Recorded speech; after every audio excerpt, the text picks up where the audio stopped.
What's good, people? Welcome back to Stats and Facts. What's up, Juan? What's up, my G? How you feeling, man? Feeling pretty good, brother. Yes, sir. Ready to get into it, man? Damn straight. Let's get it. Episode 56, here we go, man. So look, man, it was an exciting weekend in the NFL. Obviously Super Bowl 56, the Bengals and the Rams. If y'all been watching for the past few weeks, you know exactly what DJ G94 stand. He wanted the Rams to pull it off. I was kind of up in the air. I didn't really have no specific pick, but hey, bro was right. He predicted it. Rams pulled it off, 23-20. And I must say, man, I'm just glad it was a good game. It was a defensive game. And at Yeah. first, it looked like it was gonna be like a shootout the way, OBJ got going with the first TD. Joe and them came back some drives later to get it going. So it was a pretty solid game, man. What was your thoughts initially when OBJ got off to that hot start? I'm like Super Bowl MVP. Yeah. Yeah, he could be touched, man. He was out of his mind in that first half. Yeah. Then, unfortunately, he went down. But shout out to the damn Bengals, man, because they surprised me. I gotta give respect to Joe Burrow and to the youngsters, man. T. Higgins and Jamar Chase. Tyler, And Tyler Boyd too, man. yeah, and when it comes to the defense for the Rams, I must say this. This is my opinion. Jalen Ramsey, you can't talk noise no more, man. Them boys dust you. Got smoked by Chase on his first catch. Like, I think he got 70 yards on you. And then Higgins got a touchdown on you. But he claimed he grabbed him, but you did that to Higgins on the first possession and getting into the end zone. You had grabbed him. So it was a tick for a tech, so they ain't called it. Yeah. Yep. I It give was scary.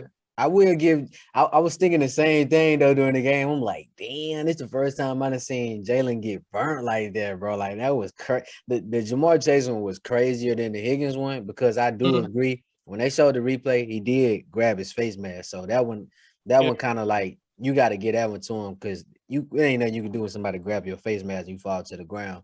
So that one, Mm-hmm. I threw that one out. But that first one, that was like, damn, like he got toast. Like so but yeah, man, OBJ ended up getting hurt.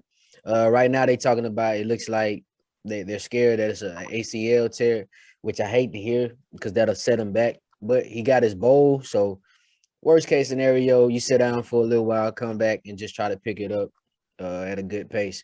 But he got in one, man. He was in tears. It was good to see. You know what I mean? It's so crazy how the media switch up, bro. Like they go from saying OBJ the problem everywhere he go. Now people, oh my God, we're so happy OBJ got him a ring. It's like, bro, the media is so phony, bro. Like y'all was just saying this man was the problem in Cleveland. You know what I'm saying? Same with New York. It's like, bro, you can't win for losing with the media, bro. But Yep. shout out to the Rams again. But I will say, Joe Burrow, bro, you the truth, man. You Jamar Chase, bro. Stay together as long as y'all can. But during this draft, Bengals, like I said a few episodes ago, y'all gotta go get offensive line, bro. Y'all was doing so well in the first half. They only allowed one sack. The second half, I don't know what Aaron Donald said in that locker room, but he said, Mm-hmm. "Hey, he finna be on the ground." And sure enough, they literally won the game because Joe Burrow was on the ground. That 4th and 1. Matter of fact, if Joe Mixon could have picked up that first down, we're looking at at least overtime. At least Yeah, of course, fourth and absolutely. one. 4th and 1, you gotta pick it. You gotta find some way to pick that up. But Aaron Donald got back there, ball game. Yep. So I feel like, in my opinion, bro, if they would have threw the ball instead of passing it, running it, I think they probably would have got that first down. yeah. But hey, and then I had to give it up to the Super Bowl MVP, Cooper Cup, man. 3 out of 4 catches and got it to the end zone. Oh my God, bro, that was amazing. Cause I'm like, once OBJ went down, I was nervous, man. My legs were shaking. I'm like, damn, bro. Like, I want him to get this bowl. But Yeah. hey, Like I told everybody, I said the Rams gonna shock y'all and win at the end because of their defense. So and Team game, man. Team yep. game. It's all about it. It's all about your team. Like, and they persevered, man. And they did this with two of they key wide receivers going down. You got Robert Woods went down early in the season.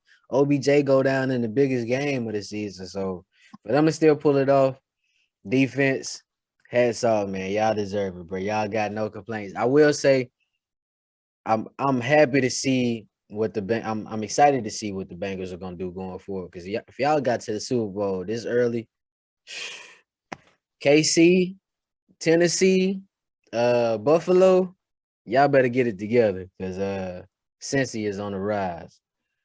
So with that said, man, that pretty much covered pretty much the NFL. That's a wrap on the season. New season start like in 200 and something days. So we'll see y'all soon for the new season. But with that said, you had anything else, my brother?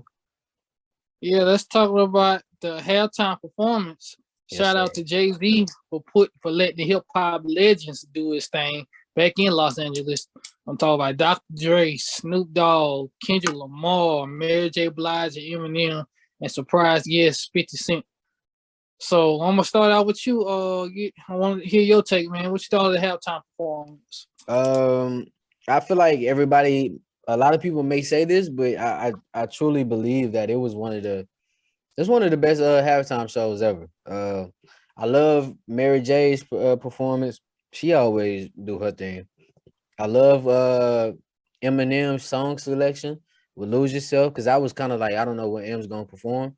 I love what he did. Yeah, Love with Drake. The whole Dre and Snoop moment was just dope, man. They had the 6'4s out there. The whole setup was it was fire, man. Then they brung out 50. I was like, damn, this is really, really dope. Kendrick dope. He gonna do what he do. I like what he did as well. And so I just rock with the whole performance, my brother. How about you? yeah, I loved it. But like I said, I love K. Dot. He had the best performance, even though I wish he would have performed humble instead. But you know how K Dot is. He want to get his message, show that over 400 years of slavery, of us being frowned upon as a race. And that Be All Right was the Purpose song. They dressed up in black suits.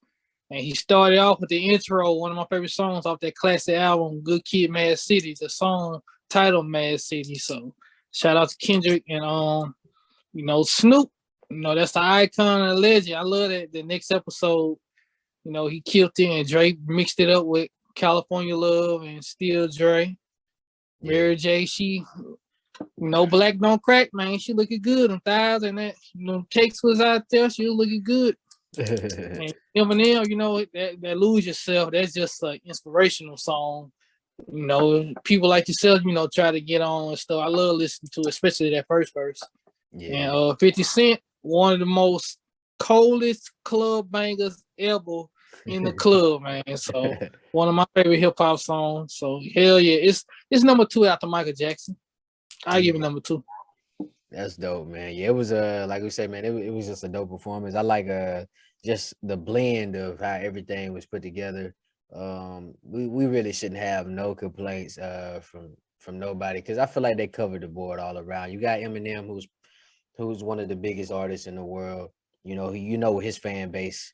You know who his fan base is. So for them to collab and bring, the black side of that of music and just everybody coming together, man, it was dope. So um shout out to the NFL, bro. Even though y'all be on some bullshit.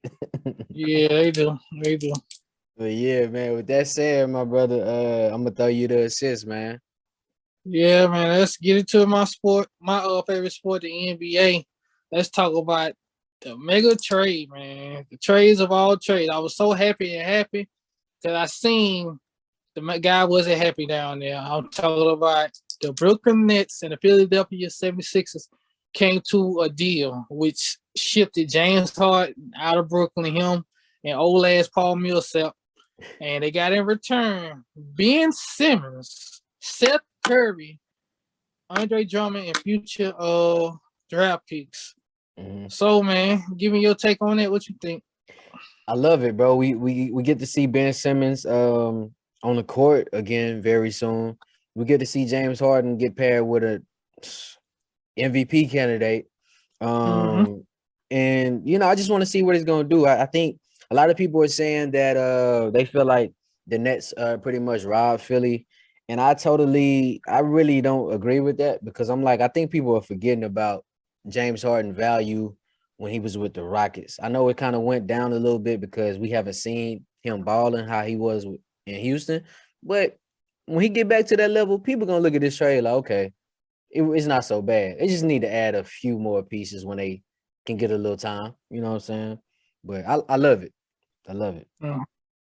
All right. Well, I think both teams won. Both teams won out of this trade because Yeah. Philadelphia with Embiid, he needed a point guard. James Harden is a point guard that can actually score. And the Nets need a player like Ben Simmons. He's a point guard and he brings defense to the doggone table. Because in my opinion, that's what's holding them back was the defense and Kyrie being stubborn, not taking the shot. But that's another story. But let's get back to James Harden, man. Like, I'm not surprised. I seen it coming. Part of that, two people why he didn't want to be there. Kyrie being toxic and Steve Nash with his coaching ways, coaching strategy.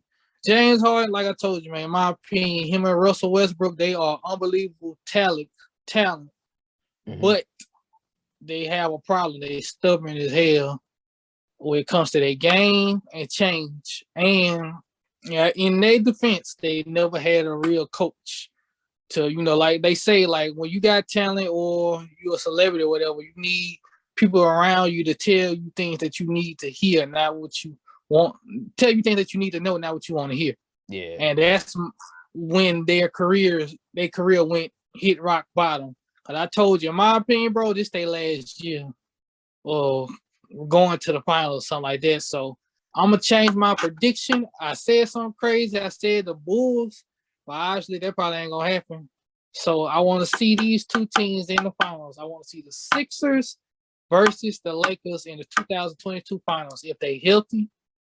Because I like that trade, James Harden with the Sixers. Embiid never had a point guard that could score. James Harden never had a big man that could score. He had Dwight Howard, but Dwight Howard was not really considered a scorer as a big man. He was a highlight, but he played defense. And then he got enough pieces around. Still got Tobias Harris, Danny Green, Thibault, no foreigners. I don't know their names. They can shoot. And their boy Maxey. So Yeah. I think that squad I think they can get lucky and win the East. And I'm going for the Lakers. I want them to win it because of Westbrook and Melo. If they healthy, and hopefully they can find Frank Vogel. That's my prediction. I changed my prediction. I want to see the Sixers and the Lakers in the NBA. Yeah. Yeah, man. I don't know who gonna get it, bro. I think that East is gonna be competitive again like last year because you got it's just hard to decide, man. You got guys like the Bulls, you got the Heat, who low key gonna be a little sneaky team. If you catch them on the right night, they probably can give you some L's. And then what I Mm-hmm. mean, the Hawks, Trae Young, just one in a generation type player. The Knicks, they not really gonna be in that conversation this year just because they got too much going on. Um, yeah, so I think it's gonna be tough. But anytime you got James Harden and Joel Embiid together playing the way he been playing, like dude just had a 40-point triple double, bro. Like what do you do with that? Especially when he not throwing up 10 threes and whatnot, when he attacking and like it's what are you gonna do with that? That pick and roll about to be crazy, bro. He got the It is. option to go to the paint or just go out to the three. Like, come on, bro. That's whoo. And that's why I said coach is gonna come in. You're gonna have to use them 18 fouls, buddy. Like the Yeah. Lakers, like you got the White, you got DeAndre Jordan. Every now and then, AD is switch and guard them for the fourth quarter. So Yeah. that's why I say it's gonna be like, basically he ain't better than him in my opinion, but Embiid gonna be like Hakeem Olajuwon. You gonna have to use your fouls because he gonna hurt you. He can shoot, he can post, and he got a little handle at center, and he can shoot free throws. So Giannis and Embiid, they are forced to be reckoned with. I can't stand that one of them bastards because they difficult to guard. But it's gonna be a series. That's why I say that's my prediction. Lakers and Sixers in the finals, and the Lakers win in 6. Yeah. What I know that was the biggest trade, but it did have some other trades that kind of made a little noise. Which other trade had you like, okay, you know what I'm saying? The team I can't stand in the East, and I just said his name, Giannis, Milwaukee. They add them another big Ibaka, and that is huge. Huge. That is huge, bro. Because Ibaka can play the 4 and the 5. He still can block some shots, and he can shoot the 3. So that is huge. And I'm happy for Luka because he finally got rid of the headache. They traded Porzingis. Thank God. Thank you, Lord. For Spencer Dinwiddie, I think they got Burton's too. Because you know his contract, like I think Porzingis make like 30 plus million. But Damian Lillard, unfortunately, he wanted to stay, but his buddy CJ McCollum got traded to the Pelicans. I'm happy that happened because it's time for a change, bro. And he sat out for the rest of the year for the Washington Wizards, Bradley Beal. And I'm looking at 2 good teams where he'll be nice in, but he gonna have to stay in the East if he wanted to continue to be an All-Star. Go down there to Dallas with Luka. That'll be nice. Or go play with my boy. He in my top 5 now. Trae Young. That don't sound too bad. Yeah, I was so glad when I seen the Porzingis move because I'm like, bro, I could tell Luka just be wanting to slap him. Luka just be wanting to slap him. Like, bro, why are you even here? Like, you too good for this. Like, so I was happy that one. The CJ one, I was like, oh, that's gonna be dope to pair him with Brandon Ingram. Hopefully, if Zion can get healthy and get back on the floor, that'd be dope. But that's still gonna be a little trip though, bro. I don't really like that because Ingram's still there. Zion, McCullough got an average. He's over 20, so it's only one basketball. So if I were them, they got a tough decision to make. Who you want to trade? You want to trade Ingram or you want to trade Zion? That's just me. I just go ahead and move on. I'll just go ahead and move on from Zion, man. He clearly it already would sound like he didn't want to be down there. So go ahead and get him out of here. Well, where you gonna trade him though? In your opinion, think of a team that he could go to right now. Well, he can go several places, obviously, but I like a key team. I don't know who he would go to. I just feel like whoever they can get something, which they gonna get something back from him, because it's Zion we're talking about. Like somebody gonna put up with it. But I'm just saying, like, if they gotta make a move, they better do it while they can. Like, this is the thing with Zion, he has to lose at least 45 to 50 pounds. And he has to get better with his jumper because he left-handed. I always say, you black and big, weight, but you can jump. You could be the athletic version of Zach Randolph. Go work out with my boy Zebo. He's a lefty. You a lefty.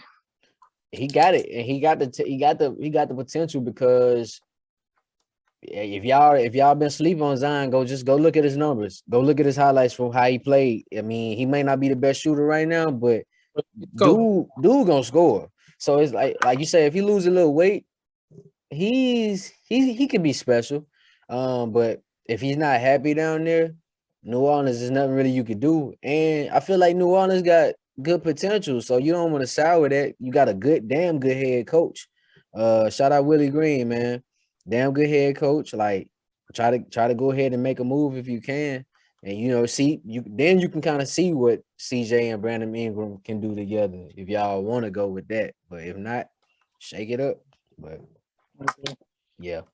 Well, let's get into this game. Lakers and Warriors, man. Unfortunately, they took a hot L, the Lakers, but they played pretty good. And guess what? They could blame our boy Russell Westbrook. LeBron James was terrible from the field, 9 out of 27. I'm thinking, damn, that's Kobe or Jordan out there on a bad day. And AD 6 for 13 and 6 out of 10 for the free throw line. And he got Kevon Looney and a rookie guard him that's like 6'6" or 6'7". I'm like, AD, what is you doing? Yeah. So, yeah, man. But obviously they was playing with good energy, man. But one of those Splash brothers had a field day. That's Klay Thompson. I told everybody, I told you my personal opinion. I say it's gonna take him for at least 10 games to get his legs back. Yeah, like I say, it's a difference between a shooter and a scorer. Kevin Durant is 7 foot, 7'4" wingspan. He can put the ball on the floor, catch and shoot, off the dribble, fadeaways, free throw percentage at a high level. That's a score. That's an unguardable score. Klay Thompson is a sharp shooter. He catch and shoot off screens, and he likes to play defense. So it's gonna take a while. It's gonna take a while for him to get back, get adjusted down to the system, get that rhythm flowing. And he was killing. He had 10 points in the fourth quarter. And then he improved a little bit with off the dribble. He know how to take no more than 2 dribbles. He know how to hit the bank shot, a fall away jumper. I'm like, okay, Klay actually perfecting his game. Because in my opinion, like they say, the older you get, you want to work on something. You want to be more creative and have less drama with all that shooting and running around and stuff. So Klay, like I said, Golden State with Draymond Green come back. Oh yeah, they're gonna be tough to beat. And everybody want to talk about Phoenix, but Golden State, they're gonna be the team to beat in the West. What's your takes on the Lakers right now? Yeah, bro. I just like anytime the Lakers playing with effort and they at least trying to pull out a dub. Sometimes it just look like they be out there like, damn, bro, this is not what we expected when we put this team together. But it's nothing like you said, you can play hard all you want, but it's nothing you can do when those splash bros get going, especially when Klay get going like that, bro. I think I seen he had 16 in the fourth quarter, bro. Like, what you gonna do with that? We talking about one of the best shooters we ever seen, bro. Like, and it's just crazy because, like you just said, how you seen some differences in his game, some improvements. The worst thing you could do is give a shooter like that 2 years to just sit down and rehab, and he ain't got nothing but time on his hands. Like we seen some videos from time to time of him doing crazy shots outside, like while he wasn't playing. Like, and you just like, damn, when he get back, it's over with. But I like what the Warriors did. Like you said, they just not getting him back to around the minutes he'll be playing again, because they was just starting him off with playing like 20 minutes here and there. And then as it started going up, you saying, okay, he playing 30 minutes now, or 28 minutes. Like it was going up. They ain't just throwing him out there. So he working himself back in condition. 16 points in the fourth quarter, bro. That's Klay, man. Welcome back, Klay, bro. It's about to get scary. All right. Let's go into basically the 2022 All-Star game, which would be located in Cleveland. And instead of the East and the West, they have team captains, LeBron James and Kevin Durant. So they finally got the starters for Team LeBron and Team Durant. I'm going to start out with LeBron because he's still undefeated in the All-Star game. It's LeBron, Steph Curry, DeMar DeRozan, Giannis Antetokounmpo, and Nikola Jokic, a.k.a. Joker. And Durant, since he's out with a knee injury, my boy, Celtics all day. Jason Tatum starting.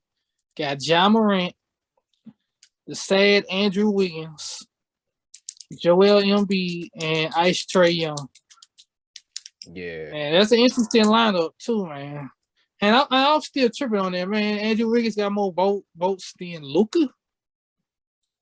And I left him out. So that was crazy. The last episode I had left him out. I'm like, who else was a small forward that's colder than Wiggins? And in the West, that was Luka Doncic. That's one of my favorite players.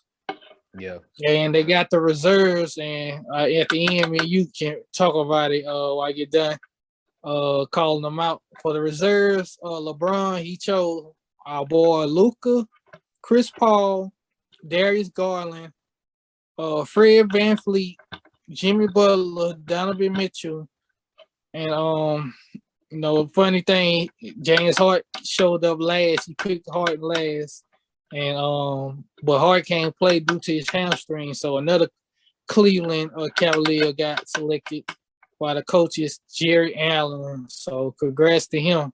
Well deserved. He averaging 16 and 12, and he's the top 3 in blocks, and they in the top 5 in the East, top 4 in the East, by the way. And then they traded for Caris LeVert. So Cleveland, I don't think they're playing this year. They might shock you, and I don't think they're gonna win in the first round. That's just me. But they might give somebody a 7-game series in the first round. Yeah. KD, he chose Devin Booker, Melo Ball, Rudy Gobert, Karl Anthony Towns, Zach LaVine, Chris Middleton, and DeJounte Murray. DeJounte Murray replacing Draymond Green. You know, he can't play due to back injury. And so let's get into it, bro. What you think of KD being petty and not choosing Harden on his team for the All-Star game? You think that's being petty or what?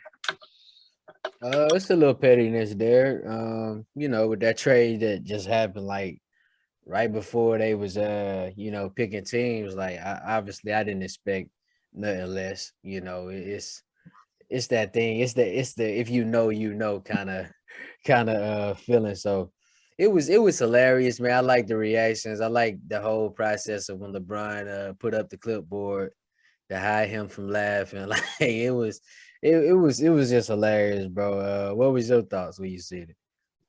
Oh, bro, I'm like, yeah, KD, you being petty, but James Harden, I'm like, he probably don't want to play no way, and then this is his excuse for take a vacation or have them strippers at his house.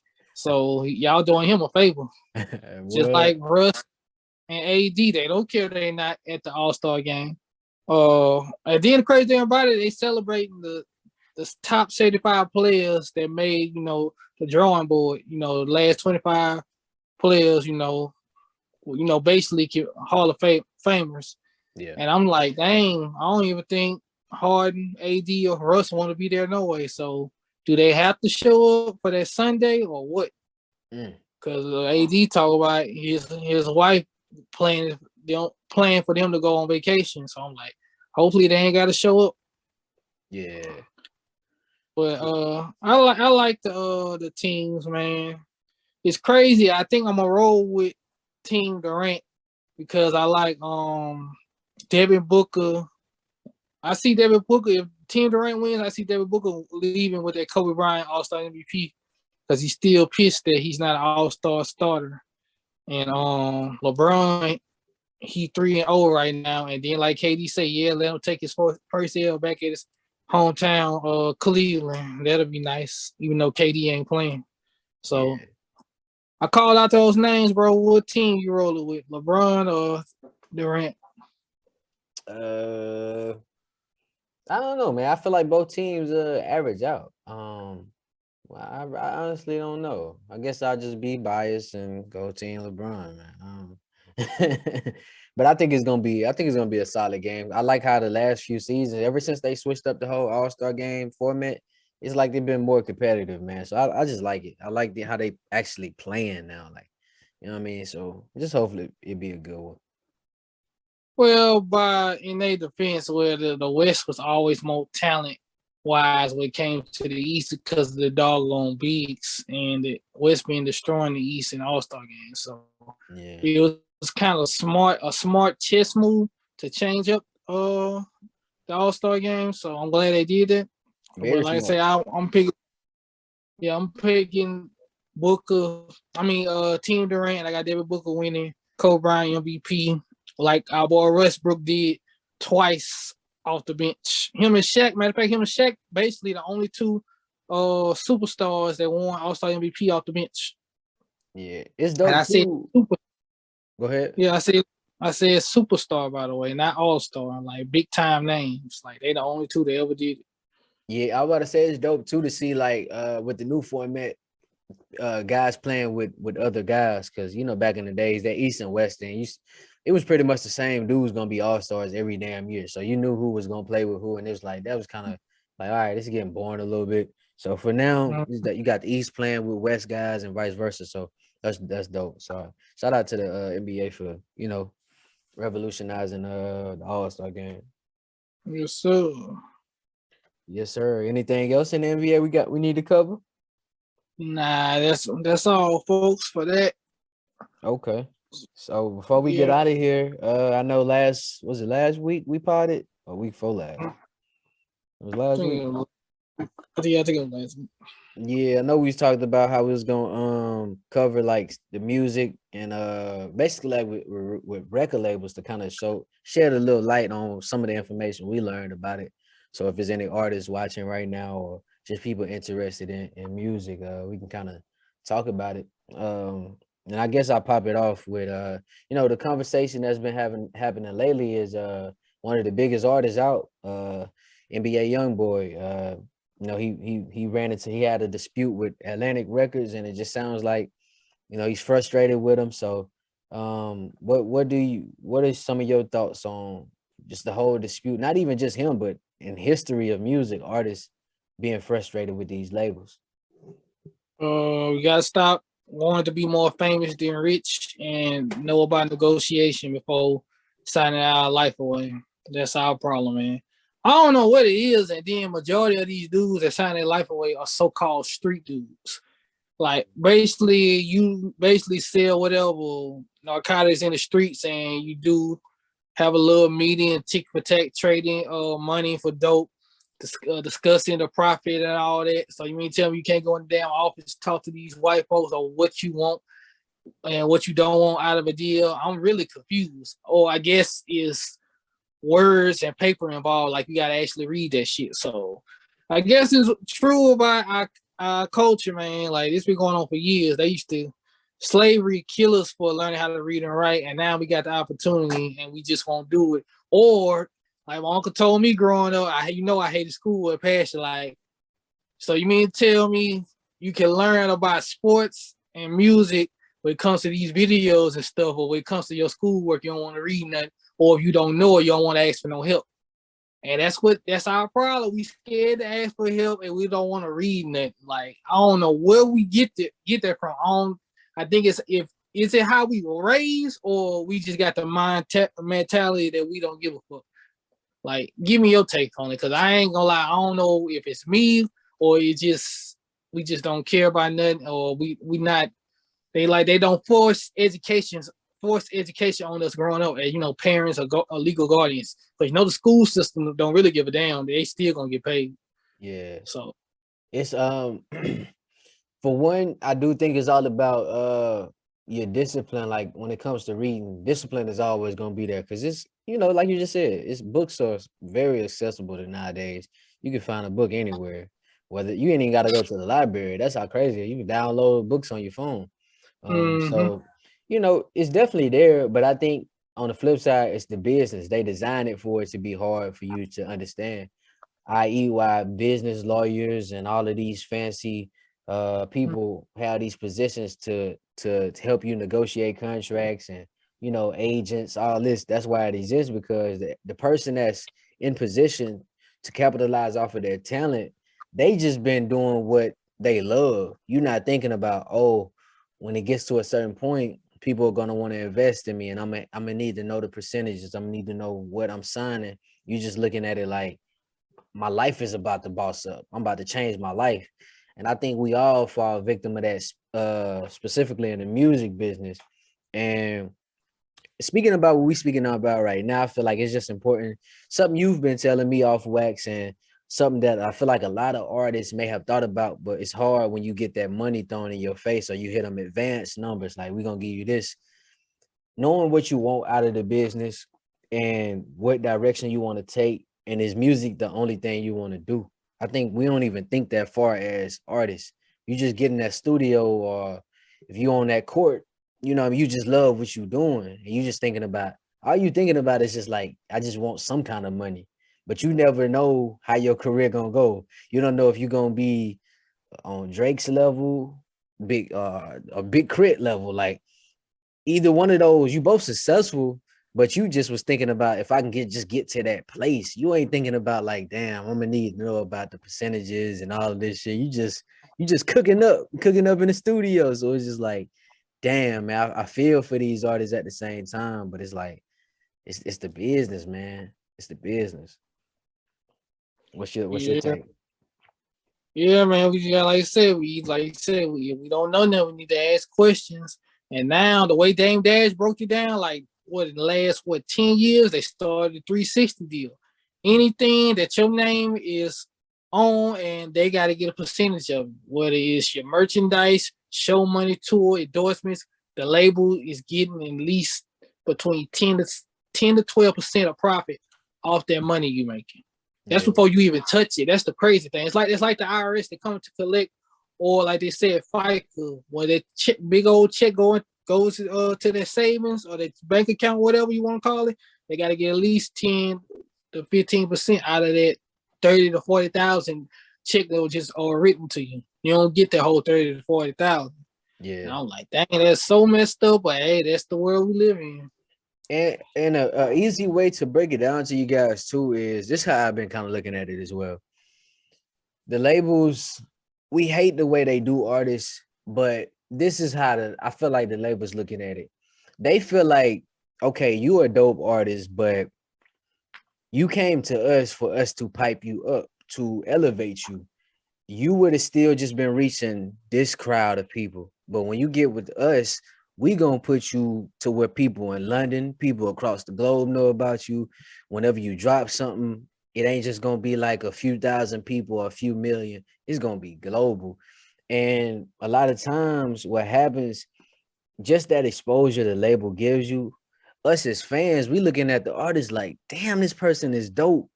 But the label is looking at it like, y'all wouldn't even know about this artist if it wasn't for us. And the artist is looking at it like, no, I got all these people on me because of my talent. When really it's both.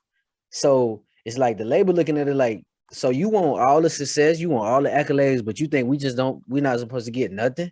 So the label's like, shit, we gonna fuck you. Like, we gonna fuck you. Like, we taking a large slice of this pie. You know what I'm saying? So it's like, it's messed up on both sides because it's like, damn, but you still got to understand it. Like, that's like us. If let's say we got a production company or a podcast network, we invest in two young guys just like ourselves, right? Let's just say we like a top podcast or something. We got some young guys who want to get in this podcast game. We like, hey, we can put you in position. We want to sign you to our network. Once this podcast take off, we want a certain percentage. Now, them podcasts is probably gonna be like, cool, we know bodies. Let's sign to DJ and One's network. They podcast blow up. Now they look at the contract like, damn, why they making so much off of us? That's literally what it is. Like, but we would have to explain to them like, we getting these numbers because you was doing these numbers before you got on our network. After you got on our network, this is what you making because we put you in a bigger space than what you were. You were just on SoundCloud getting like 50 listens. You signed to our network. Now you getting millions of people. That's how the label is looking at it. And me as an artist, I wasn't thinking like that a few years ago. But now I'm thinking like, okay, it's truly your business. Know what you want to get out of it. And then just work your ass off. So if you are in position and you very successful, at some point you could try to buy yourself out of that deal, or hopefully you've been to put out some albums that made the money back. So these people that got their money and you can go ahead and move on.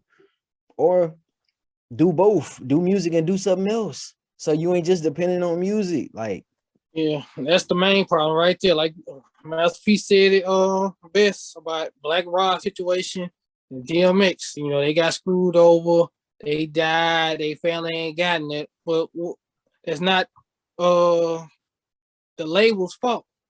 That's Black Rob and DMX fault because they just signed up to be talent and were just enjoying their fame. Don't get me wrong, DMX is a legend. Rest in peace. And we miss him because, you know, he's one of a kind, but he didn't have his business in right. And, you know, plus, you know, he had a lot of demons he never resolved. You know, he never want to get help. And he ain't think about the long run. You know, because, you know, even like they say, we used to have them prayers on stage. He like, I ain't even supposed to be here. God, why you bless me to you know, with this talent and stuff. And now he left all them kids behind and they don't receive no profit off his music or merch or nothing. You know, the label getting all that. You know, whoever he was signed to, like, and you know, Bad Boy got a history of artists being broke and not having that. That's just the evilness in Diddy, sad to say. But hey, let's call a spade a spade. Well, at the end of the day, like Master P say, don't just be talented. You're gonna have to learn how to do something else. And then it's true. One thing I had to learn in life, everybody know this. Everybody's not meant to be a boss.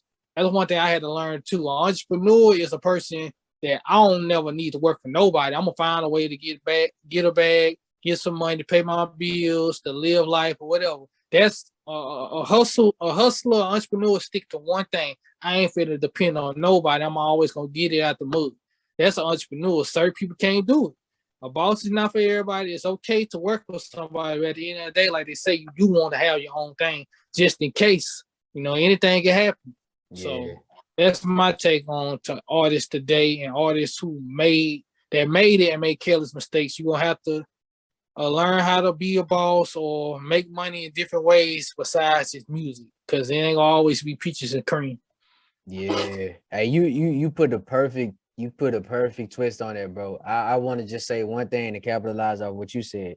The point about the DMX point. Like, as artists, we got to understand too that these labels really don't care about us. They see us as money, and that's what you got to think that the whole time. It's like that with sports too. Like, these teams don't care about these players, but they just know that this is the money train and this is the best chance to win. Same way the labels looking at us. So, like you said, bro, it's you gotta have people around you too that got your best interest. Like, you be putting me on game about stuff, sending me different stuff that keep me educated on this music business, because as an artist, I'm just strictly thinking about what kind of songs to make and what I want, what kind of music I want to do, and caught up in that. But you gotta have people around you, good friends that's telling you, hey man, you getting put in position, think about this. Don't just be thinking about the money. Like you said, a lot of people don't think like that. So if you're an artist, try to get you somebody that they don't got to be 100% knowledgeable about music, but they got to at least be putting you on some game here and there when you ain't really just diving in every day. So thank you for the game you be giving me on the music too, bro. Because like I said, we just had to talk about this because we learning this thing. We still don't know it all, but anything that we learning, man, we trying to pass it on to y'all. There's probably a few artists that's watching this or whatever you're doing. So just try to get some game, because it's a lot. It's a lot of game nowadays. Yeah, and it's free. That's the crazy part. And the crazy thing about it too, one, let's just be honest. The reason why we actually willing to listen or want to learn different things, it is true. Well, you under 25, you ain't gonna listen to nobody. That's just facts. Like, you stubborn, you set in your own ways. I'm over 25, bro. Of course, if I talk to a person older than me, I'm just gonna shut the hell up and listen. Cause I got to. Cause like they say, I remember they told me back then, boy, you don't know nothing. It ain't that they try to play you or say you don't. That's why I'm blessed. I was raised by my mama, my auntie, and 3 uncles. And older I got, I realized there wasn't nothing but tough love at the end of the day. So at the end of the day, I can say I'm blessed. Yeah. That's what they there for. Like, you gonna always need that wise person in your life to keep your head on straight. Word. What's your take on the one? Same thing, bro. You nailed it, bro. That whole points you just made, man. That was perfect. Like, I agree. Just get as much game as you can, and try to listen more than you talk. Like, that's a very true statement. If you listen more than you talk, you're gonna take a lot away from the conversations you have. And don't be afraid to ask questions, especially if you're a young person watching this. You know what I mean? I know we live in a society where you got to just be cool with every goddamn thing, but sometimes it's cooler if you just admit you don't know something so you can get the game and pass it on. Don't be afraid to pass on game too, bro. That's something that need to be normalized in our culture. Passing on game, bro. Stop feeling like that if just because you get a game to somebody that they can pass you up or they'll be more successful than you. All this lame ass shit, bro. Like, share game with people, because you never know who that next person you sharing game with can be or they can become. Shit, they damn near might be the ones put you in position when you need it. So pass on game, bro. So that said, man, this was a damn good episode. We talked about the things we love, and we got to get us people some game. Yeah, man. Anything else before we get up out of here, bro? Nah, that was it, my brother. All right, man. Make sure y'all subscribe. Tell everybody, tell a friend, and tell a friend. And we're gonna be back again. Y'all already know. I'm Warren. DJG94.